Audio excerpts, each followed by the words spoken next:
Mesdames, Messieurs, merci pour votre fidélité à la télévision communautaire. Voici votre journal. À la une de l'actualité, l'évêque du diocèse de Butembo Béni exprime son indignation après l'attaque rebelle survenue à Makoko, dans la paroisse de Mouhangi, en territoire de Lubero. Cette attaque qui a coûté la vie à plusieurs personnes est une conséquence dévastatrice alors de la guerre, a déploré Monseigneur Sikoulipaloukou Melkisedek lors de l'ordination de 3 prêtres et d'un diacre en paroisse de Tirao le jeudi 16 janvier dernier. Le président de la République démocratique du Congo donne 15 jours au gouvernement pour la requalification de l'état de siège au Nord Kivu et en Ituri. Il a instruit le Conseil des ministres de présenter une feuille de route pour la levée progressive de l'état de siège, une mesure soutenue par les acteurs politiques de Butembo, estimant que cette mesure n'a pas porté de fruits. Mesdames, Messieurs, restez avec nous pour l'intégralité de ce journal. À toutes et à tous, bienvenue dans le corps de cette édition. Nous allons la débuter par cette nouvelle de l'Église. Ce vendredi 17 janvier s'est tenue la deuxième journée, s'est tenue une assise pour la deuxième fois de la fraternité des groupes des enfants missionnaires d'Alzon du diocèse de Butembo Béni. Cette activité a vécu en paroisse à Cœur Immaculé des Maries de Kitatumba. Ces assises ont permis aux participants de se former sur le charisme de la congrégation des Augustins de l'Assomption. Mylène Metitawite, qui a pris part à cette activité, nous rend ici ce reportage. Cette rencontre a rassemblé des membres du groupe missionnaire d'Alzon de tous les diocèses. Après 2 jours d'enseignement consacrés à l'histoire, aux valeurs et au charisme des Augustins de l'Assomption, ce vendredi, l'élection de l'équipe dirigeante a eu lieu. M. Moïse Samuel Magédéon a été élu coordonnateur du mouvement, accompagné par son équipe qui l'aidera à mener en bien ce mandat. L'Église et notre mère vous demandent le service d'être le coordonnateur provincial. Acceptes-tu? Avec l'aide du Seigneur, je l'accepte.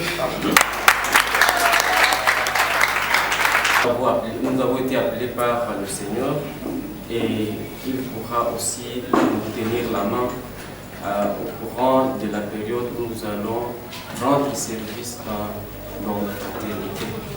Lors de son intervention, le père Constantin Tsongo a exhorté le nouveau responsable à favoriser la collaboration au sein du mouvement tout en s'appuyant sur la présence du Saint-Esprit dans l'accomplissement de leur mission. Appelle les hommes et les femmes faibles, mais pour les rendre forts et fortes. Kusudi tuwatakie na tuwaletie shida katika njia, katika utumishi ya kwamba tutawasaidia kuwarahisisha ili ule utumishi uweze kutumikisha kwa bidii. Ces 2 jours ont été riches en enseignement et en échange pour les participants qui repartent avec une meilleure compréhension de l'origine et du charisme de leur mouvement catholique. La paroisse Mathias Mumba de Maïkina. Nous sommes tellement heureuses et tellement valorisées car la formation dont nous a appelé venir prendre part est vraiment bénéfique. Nous avons appris beaucoup de dévotion. Du groupe des enfants missionnaires d'Alzon de la paroisse Sito-Boudem. J'ai passé 2 jours ici pour la session de formation. Nous sentons très bien. Pour moi, l'ambiance a été bonne. Nous avons suivi des enseignements concernant notre charisme, les assomptionnistes.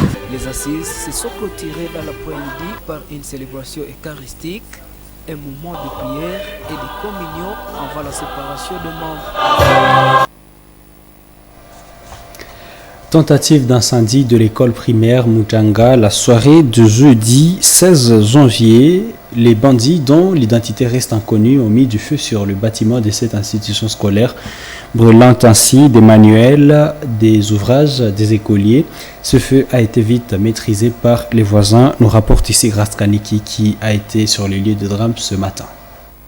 Toute la cour de cette école primaire était garnie de paperasses brûlées. Il s'agit des manuels de la 6e année et de cahiers des écoliers qui ont été brûlés par des personnes qui restent encore inconnues. Ce fait remonte de ce jeudi 16 janvier aux environs de 19h.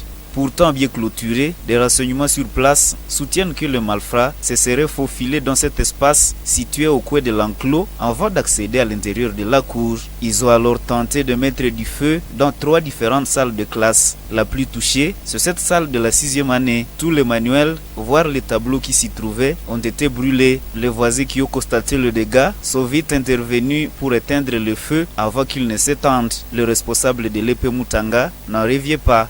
Il y a plusieurs documents de tout. Vous savez que c'est la 6e année là, on accumule beaucoup de manuels. En tout cas, il y a pratique du français, là où on peut avoir une centaine de manuels, parce qu'auparavant on avait la classe de 6e année A et B, même si actuellement on a fusionné. Il y a une centaine de manuels pratiques du français. Aujourd'hui, les mathématiques, une centaine. Et il y a éducation civique et morale, les manuels là toujours donnés par le gouvernement. Et il y a aussi image de la terre, il y a les manuels là, histoire. En tout cas, beaucoup de manuels. On peut compter même une affaire de 50 manuels parce que c'est là où en tout cas nous mettons beaucoup de manuels pour essayer d'aider la maîtresse qui encadre les affaires de 6e. Monsieur Mawaya Katiabake s'inquiète de la formation des écoliers de cette classe qui ne peuvent rien apprendre sans consulter ces livres. Notre espoir se trouve au niveau de la 6e année. Et sans aucun document, en tout cas 6e année, je ne sais pas quel instituteur peut réussir à transmettre les connaissances aux enfants. C'est pourquoi nous demandons à ceux-là qui peuvent nous écouter à ce moment, si en tout cas on peut avoir même un seul manuel qui vient de nos écoles voisines, ça peut nous aider. Mais en tout cas, nous sommes à difficulté. Les enfants sont à difficulté. Leurs cahiers de devoirs sont déjà vraiment brûlés. Donc là, nous manquons ce qu'on va faire. Il paraît que nous recommencerons encore au début. L'école primaire Mutanga est sous la responsabilité de la communauté baptiste au centre de l'Afrique, CBK. Elle est située en Cellule Irandja, à ville de Butembo. Chaque 16 et 17 février, la République démocratique du Congo commémore ses héros nationaux, Laurent Désiré Kabila et Emery Patrice Lumumba. Ces dates décrétées fériées et payées par l'État visent à honorer leur mémoire et leur contribution patriotique. À cette occasion, le père Thierry Kaonga, enseignant du cours d'éducation à la citoyenneté, rappelle que ces jours fériés ont été institués pour rendre hommage à des raisons patriotiques. Cependant, il déplore que de nombreuses personnes continuent à vaquer à leurs occupations habituelles pour des raisons de survie économique en ville de Butembo. Reportage Eugénie et Luciana Moussiviro. À Butembo, les journées fériées sont souvent respectées par les services de l'État, les écoles et certaines entreprises. Ce vendredi, ce service n'est pas ouvert comme nous l'avons constaté à la mairie, au bureau de la CENI et certaines écoles de la ville. Par ailleurs, le service de sécurité, eux, travaille pour garantir l'ordre et la sécurité. Pendant ces temps, des agents de l'État vaquent à d'autres occupations, profitant de ce temps libre. Yvette Maha est fonctionnaire de l'État, tient aussi une buvette au repos Soficom. 2 jours off, elle profite pour superviser sa buvette.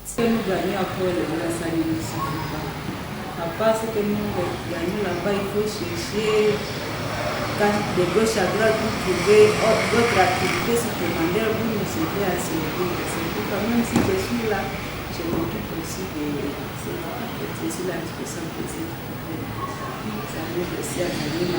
cette. Plusieurs autres vaquent aussi à d'autres occupations, comme faire les champs.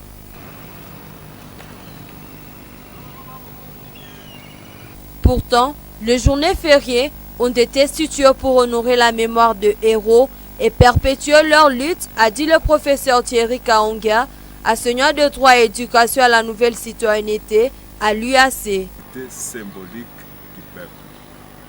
Et ce jour-là, moi j'estime personnellement que le gouvernement ou l'État nous demande d'arrêter tout travail pour nous concentrer effectivement sur notre propre histoire, sur notre destinée et en essayant aussi d'approfondir l'événement que nous sommes en train de célébrer ou bien peut-être la personne dont nous sommes en train de faire mémoire et qui a marqué notre vie et notre histoire.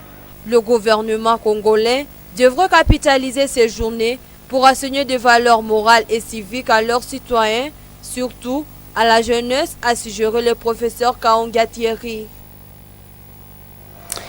Et dans le chapitre sécuritaire, une attaque sanglante attribuée aux rebelles ADF a coûté la vie à une trentaine de civils mercredi 15 janvier dans la localité de Muhangi, située à environ 100 km à l'ouest de Butembo.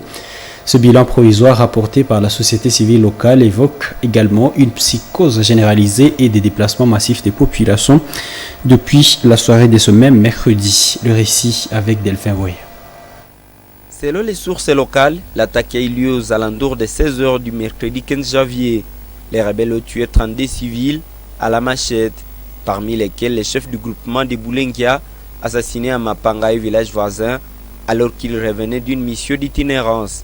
Outre les pertes en vie humaine, plusieurs personnes ont été blessées et d'autres portées disparues dans les villages de Makoko, Masakoti et Mambangu. En réaction, les habitants des localités environnantes situées à l'ouest du groupement de Boulengia ont fui leur domicile pour chercher refuge dans les localités plus sécurisées.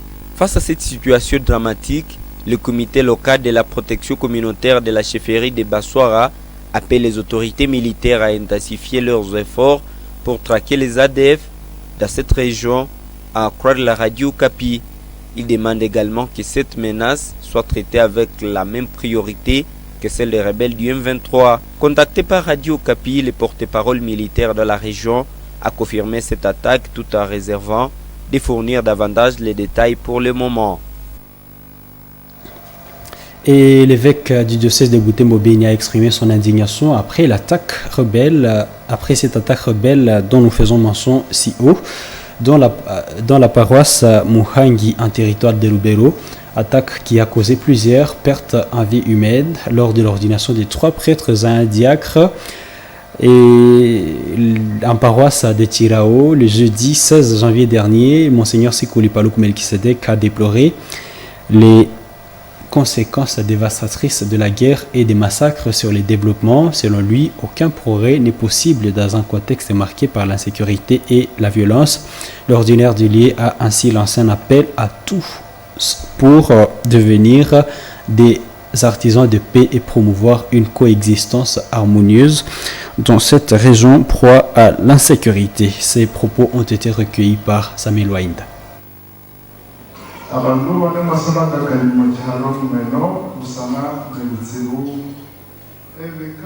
Le nombre des habitants accroît dans cette partie de la ville à cause de fuir les affres de la guerre dans la région de l'Est.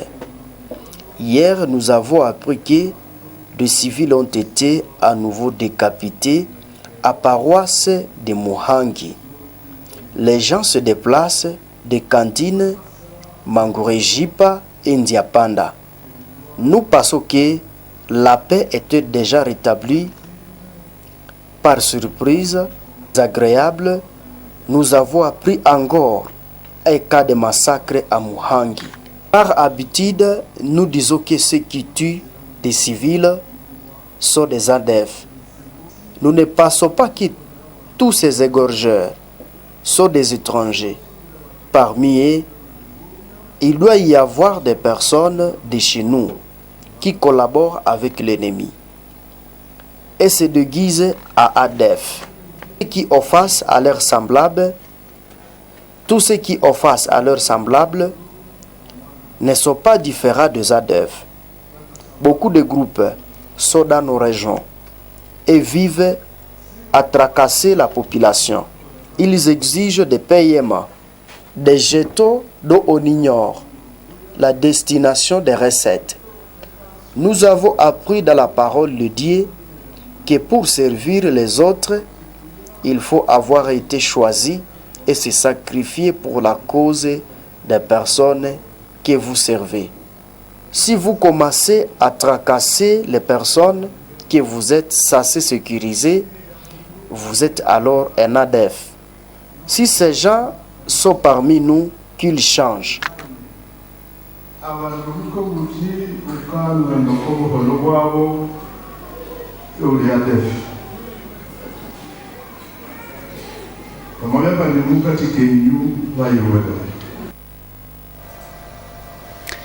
Revenons sur cette manifestation de jeudi 16 janvier à l'issue de laquelle la population de la ville de Butembo a mobilisé ses habitants pour soutenir les forces armées de la République démocratique du Congo FARDC et les groupes des volontaires Wazalendo engagés sur le front nord contre les 23 et les forces rwandaises de défense RDF en sigle. Dedans ont été composés de vivres, des non-vivres et des fonds ont été remis au commandement de FARDC à la suite d'une marche symbolique de 45 km partie de Butembo jusqu'à Lubero. Reportage Monampenzi Mazekele. Voilà, nous allons revenir sur cet élément plus tard et à présent nous allons donc parler de l'état des sièges au Nord Kivu et en Ituri, où le président de la République a annoncé sa requalification. Le gouvernement a 15 jours pour définir cette mesure exceptionnelle. Instruction de Félix Tshisekedi au Conseil des ministres extraordinaire tenu le mercredi 15 janvier dernier. Isabelle Ouangaïmouka nous en parle dans ce récit. Le président congolais Félix Tshisekedi a instruit au gouvernement de redéfinir l'état des sièges au Nord Kivu et en Ituri. Il l'a dit au Conseil des ministres extraordinaire de mercredi 15 janvier. Il demande à ce gouvernement de penser une feuille de route pour la levée progressive de l'état des sièges dans un délai de 15 jours, instauré pour répondre à la crise sécuritaire qui s'est dégradée dans l'est de la RDC avec l'activisme des rebelles ADF et des groupes armés locaux et étrangers. Cette gouvernance n'a pas donné les résultats attendus après plus de 4 ans. Dès là, elle a été plusieurs fois critiquée et fait objet de plusieurs revendications au sein de la population. La levée de cette mesure permettrait de rétablir les autorités civiles et redonner à l'armée la latitude nécessaire pour se concentrer pleinement sur les opérations militaires contre des groupes armés tels que le M23 et les ADF, a déclaré un élu de l'Ituri cité par estinfo.net. Pour rappel, plusieurs travaux ont déjà été menés pour évaluer cet état des sièges, parmi lesquels une table ronde tenue à Kinshasa en août 2024. Aussi, la première ministre avait effectué une mission à Goma en novembre dernier pour s'imprégner des réalisations de l'état des sièges. Et des partis politiques de la ville de Butembo réagissent différemment à ces sujets. À l'opposition, l'on demande la levée de cette mesure car elle ne produit pas de résultats satisfaisants. Des partis au pouvoir, eux, soutiennent la requalification demandée par le chef de l'État, Félix-Antoine Tshisekedi Tshilombo. Monampenzi Mazekele les a rencontrés. Suivez ses propos. En fait, c'est un message qui nous a surpris. Nous savons que l'état des sièges, c'est une période exceptionnelle de 30 jours. Et qui est instauré effectivement sur base de la Constitution, article 85. Et nous savons qu'il y a toute une procédure à suivre pour restaurer l'état des sièges. Et le chef de l'État est là, effectivement. Il s'est prononcé autour de la levée ou du maintien et voire même de la requalification de l'état des sièges. Nous savons que l'état des sièges, tout d'abord, soit il peut être levé, soit il peut être reconduit. Mais dire que l'état des sièges est requalifié, cela ne se retrouve pas dans la Constitution. C'est donc hors la Constitution. Et donc, le chef de l'État n'a fait que présenter ses émotions, ses expressions hors la Constitution. Et donc, ça, c'est vraiment une procédure et une décision qui soit vraiment contre la Constitution. Ça n'a pas vraiment de soubassement constitutionnel, la requalification. En fait, c'est question pour lui de lever l'état de siège comme cela est vraiment la demande de l'opinion. Et non pas requalifier. La requalification est anticonstitutionnelle. La requalification veut que l'on puisse voir comment désengager certaines autorités militaires et voir dans quelle mesure mettre les autorités civiles en activité parce que nous avons constaté que le gouverneur militaire ne fait que l'administration comme ce que pouvait faire un civil. Il n'est plus commandant des opérations. Il y a d'autres généraux qui ont été nommés pour diriger les opérations militaires sur les lignes de front. Donc nous ne pouvons qu'accueillir la requalification de l'état de siège au Nord Kivu et à Ituri. Nous pensons que nous puissions passer soit à l'état de guerre, soit revenir à moitié à l'état normal, c'est-à-dire mettre un gouverneur militaire qui sera appuyé par un gouverneur, un vice-gouverneur civil et remettre dans des agglomérations décentralisées les autorités civiles pour permettre à ce que le vice-gouverneur civil soit redevable devant l'Assemblée provinciale et permettre à ce que l'Assemblée provinciale puisse fonctionner et le gouverneur militaire puisse être responsabilisé sur les questions des opérations militaires.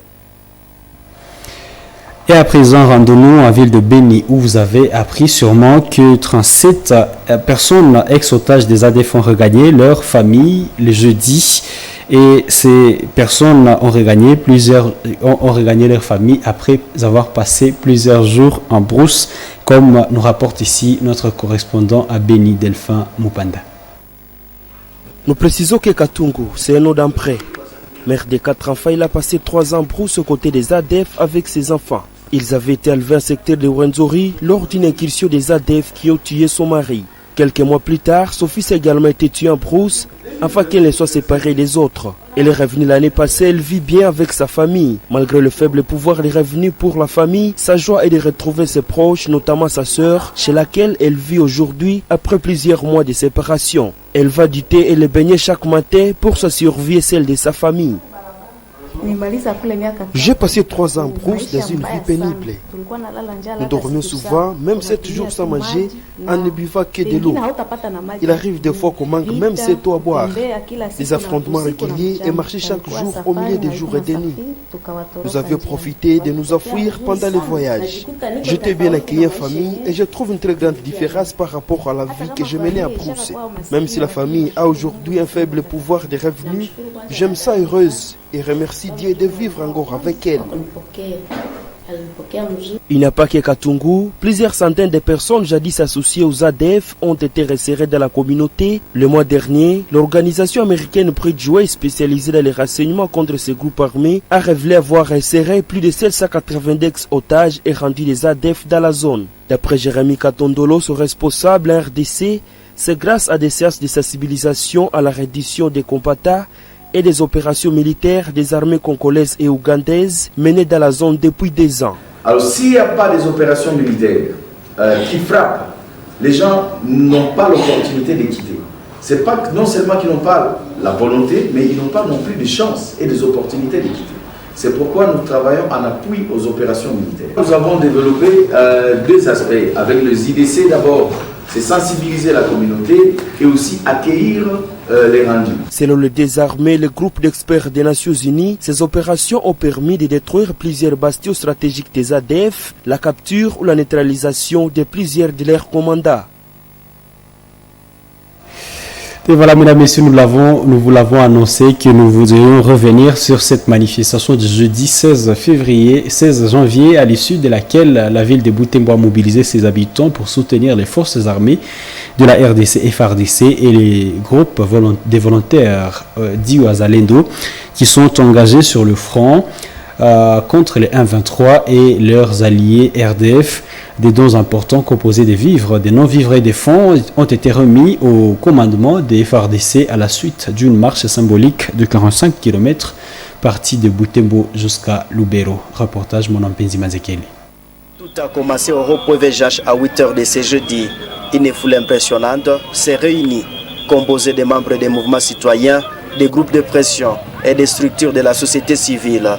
Cette mobilisation a un objectif clair, soutenir les forces armées au front. Avant de partir, les organisateurs sensibilisent les passants à l'importance de contribuer à l'effort de guerre.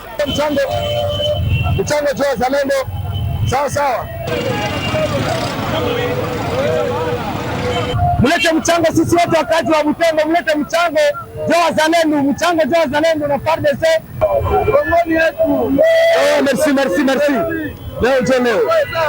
L'ego est sur le point d'être donné. Ces jeunes chargent de vivres et les deux collecteurs dans des véhicules.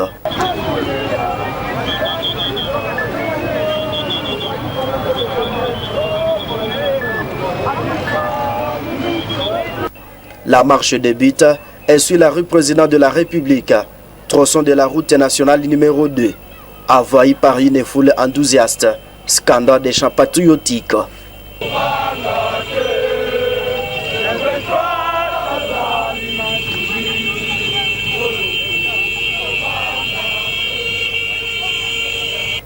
Arrivé à Loubert au centre à 15 h, les manifestants auraient mis plus de 6 millions de francs congolais ainsi que des vivres variés, tels que des poissons, biscuits, sémoules et eau au commandant des opérations militaires.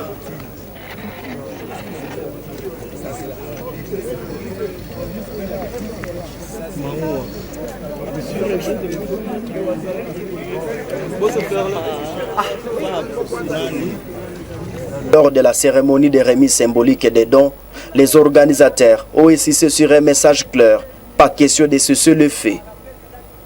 Nous nous sommes dit que, à partir d'aujourd'hui, nous sommes tous derrière vous. À partir du jamais toujours, nous sommes derrière vous et nous allons combattre ensemble avec vous. Nous appelons nos Wazalendo, que nous remercions encore ici. On les appelle des patriotes avec armes, des patriotes qui veulent se donner jusqu'à même à leur vie. Ils disent que nous n'accepterons jamais cette agression rwandaise. Le général Bruno Mandefou, commandant des opérations du Front Nord, a exprimé sa gratitude envers la population de Butembo pour cet acte de solidarité. Tout Congolais sera debout, pour que nous mettons hors d'état de nuire tous ces gens. C'est-à-dire, tout ce que vous nous amenez, ça va arriver aux militaires, ça va arriver aux Wazalendo, pour qu'ils sachent que la population de Butembo a contribué, que ce soit l'eau, que ce soit sardine, que ce soit biscuit, que ce soit savon, que ce soit oignon, ça va arriver pour qu'ils sachent qu'ils sont soutenus par leur population. Les opérations militaires se poursuivent avec l'appui infalible de la population, renforçant la détermination des FARDC et des Wazalendo dans leur combat. Mesdames, Messieurs, c'est la fin de ce journal télévisé. Merci de nous avoir suivis. Toute l'équipe de Moto TV vous souhaite un excellent week-end rempli de sérénité, des bons moments en famille ou entre amis. Prenez soin de vous et à très bientôt pour d'autres informations.